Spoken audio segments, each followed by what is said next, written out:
Hola, soy Demetrio Kammer de Análisis Directo y quiero platicarles a ustedes, amigos de Entre Noticias con Rubén Luengas, que estuve en el Festival Cultural y Reunión Editorial más importante de Iberoamérica, la Feria Internacional del Libro de Guadalajara, la cual desafortunadamente acaba de terminar este domingo en su 9º día, donde el país invitado de honor fue la India, quien en el marco de esta feria nos mostró un poco de su cultura, desde obviamente su literatura hasta música, cine y teatro, pero la razón principal de mi visita a la feria se debió a la presentación del libro El traidor de la valiente periodista Anabel Hernández, quien nos habló de esto en la conferencia.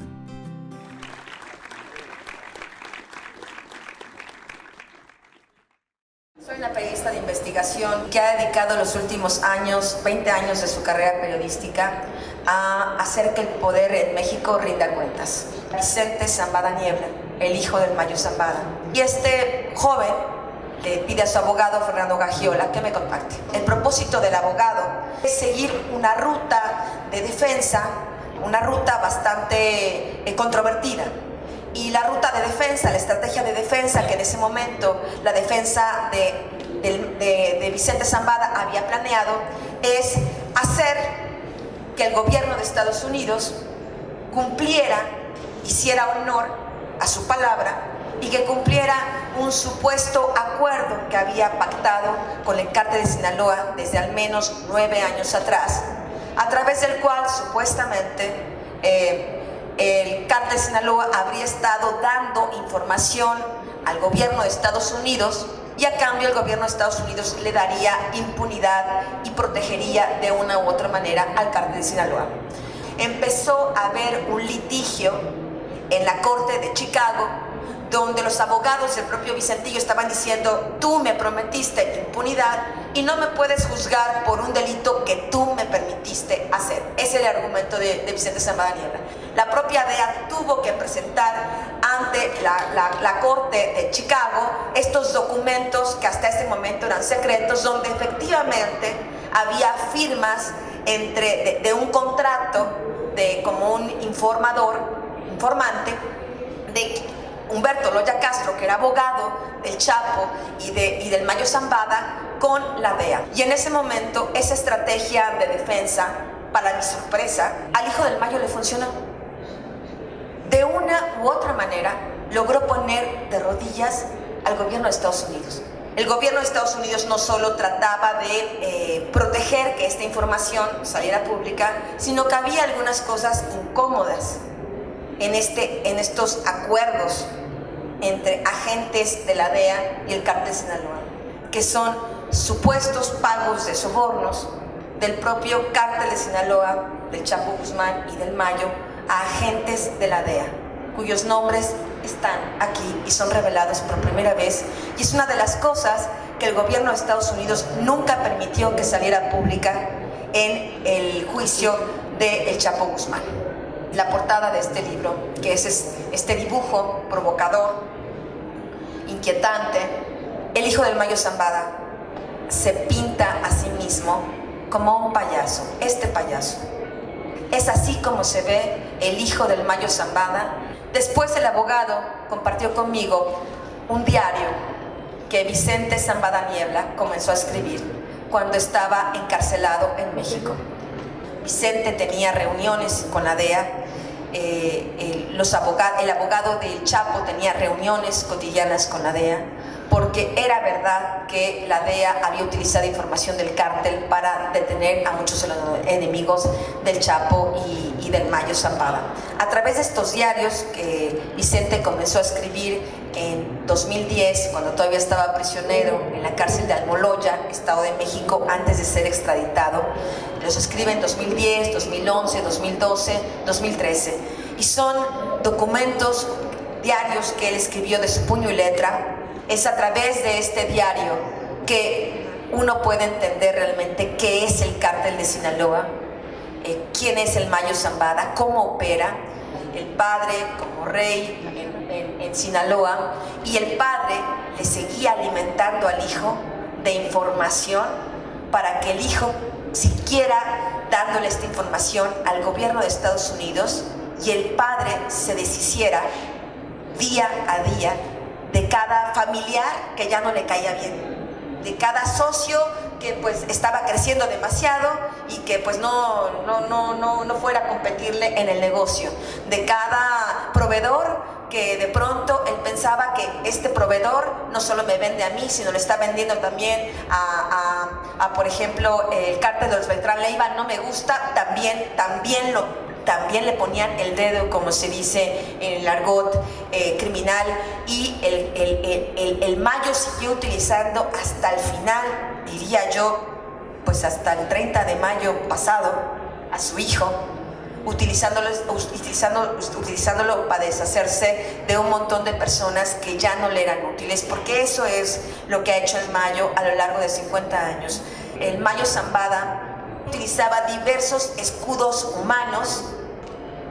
para que el gobierno, la opinión pública, centraran su atención en otros campos, mientras él seguía creciendo y creciendo y creciendo. Y estoy hablando incluso de campos del tamaño del propio Amado Carrillo Fuentes, el llamado Señor de los Cielos, a quien le han dedicado un montón de series de televisión. Aunque Amado Carrillo Fuentes era muy poderoso, había un nivel de jerarquía mayor del Ismael el Mayo Zambada. Cuando Amado tenía que tomar decisiones importantes, incluso de lavado de dinero, de tráfico de drogas, le pedía autorización a Ismael el Mayo Zambada. Cuando uno ve, por ejemplo, los diálogos, el tipo de interacción que tiene el Mayo Zambada con el Chapo Guzmán, con Joaquín Guzmán Loera, uno entiende quién era el boss ahí, y uno puede entender quién era el jefe de jefes ahí, ¿no? Que aunque el Chapo Guzmán era compadre del Mayo, y aunque el Chapo Guzmán, gracias al Mayo, había crecido, es el Mayo quien lo cobija, pero lo cobija y a su vez lo utiliza. Yo te protejo, pero te pongo como escudo humano, no, para que todos los medios de comunicación y el gobierno de México y Estados Unidos todos sigan al Chapo y a él lo dejen tranquilamente en paz. El cártel de Sinaloa es una gran empresa transnacional. El 80% de esta droga que traía el Mayo Zambada, que trae el Mayo Zambada, se vende en México. Estamos hablando de que México es una gran bodega de cocaína. De este 80% lo vende a diferentes personas, algunos empresarios pues muy reconocidos, otros a veces políticos, a veces una serie de criminales que eran totalmente desconocidos. Del otro 20% que el Mayo compra, él lo distribuye bajo su propio costo y riesgo en Estados Unidos y otras partes del mundo. El Mayo Zambada, para poder mantenerse 50 años libres, ha tenido que comprar una buena parte del gobierno, de las instituciones, a lo largo de 5 décadas en México, al grado de que mandaba a su hijo a desayunar a Los Pinos. Y el propio Vicentillo narra cómo hay un día que su papá le dice: oye, mijo, pues vaya usted a Los Pinos porque le van a dar un mensaje. Cuando el presidente de la República, por muy buenas intenciones que tenga, manda al ejército, manda a la Policía Federal, o mete en una licuadora policías federales, ejército y marina, todos juntos, pues está metiendo a un nido de ratas en un mismo lugar, en vez de hacer filtros, ¿no?, de limpieza, de depuración, donde si va a crear un nuevo órgano de seguridad pública, tendría que hacer una serie de filtros que al menos ese pequeño grupo de la Guardia Nacional sea limpio y que vaya creciendo poco a poco cada vez más. Esta agencia del Pentágono, que asesora el Pentágono, mostró este mapa donde podemos ver en toda esta parte roja que esa es la presencia del cártel de Sinaloa en el mundo. El mundo se divide en lo que es Sinaloa y lo que se convertirá en Sinaloa. Bueno, pues ya el 70%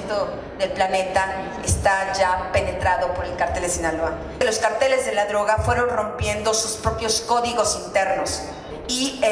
hasta llegar a cosas como la que vimos ahora ahí con la familia Levarón, donde sin ninguna razón económica y solo masacran niños, bebés y mujeres por el solo hecho de hacerlo, rompe totalmente con cualquier lógica del negocio, y es ahí donde hacen actos de terror para aterrorizar a la población. Y los socios que hoy están abrazados al Mayo Zambada,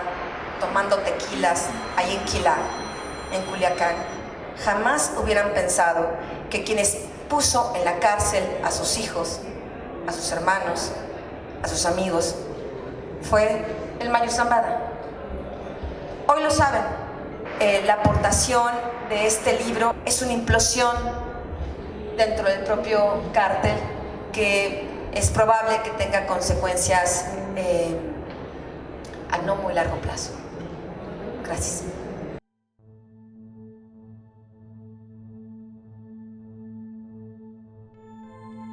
Existe gente valiente y experta en temas de crimen organizado, que analiza muy bien, que se lanza a las profundidades y recovecos más desapercibidos, ocultos o hasta íntimos de los tejidos y entramados de estos grupos delincuenciales, pero que al hablar sobre soluciones para acabar con estas organizaciones ilícitas, lo hacen de manera muy somera, simple, llana, superflua y a veces hasta sorprendentemente ingenua. Algunos proponen acciones novedosas que suenan muy coherentes, como la persecución financiera en lugar de la física y violenta, pero no piensan o no hablan del segundo o tercer movimiento hacia adelante, de las consecuencias de siquiera comenzar a instrumentar dichas acciones. Hay poderes y hasta potencias políticas, militares y económicas que a través de sus instituciones o agencias de inteligencia que desde las sombras, fuera de la luz de los reflectores, se oponen con toda inhumanidad, perversión y crueldad a la terminación de estas actividades antisociales, porque les son extremadamente lucrativas y muy eficientes como instrumentos de distracción, sometimiento, paralización, desplazamiento, despoblación o hasta exterminio de comunidades o sociedades enteras, todo para seguir afianzando su poder y control sobre el resto de la humanidad.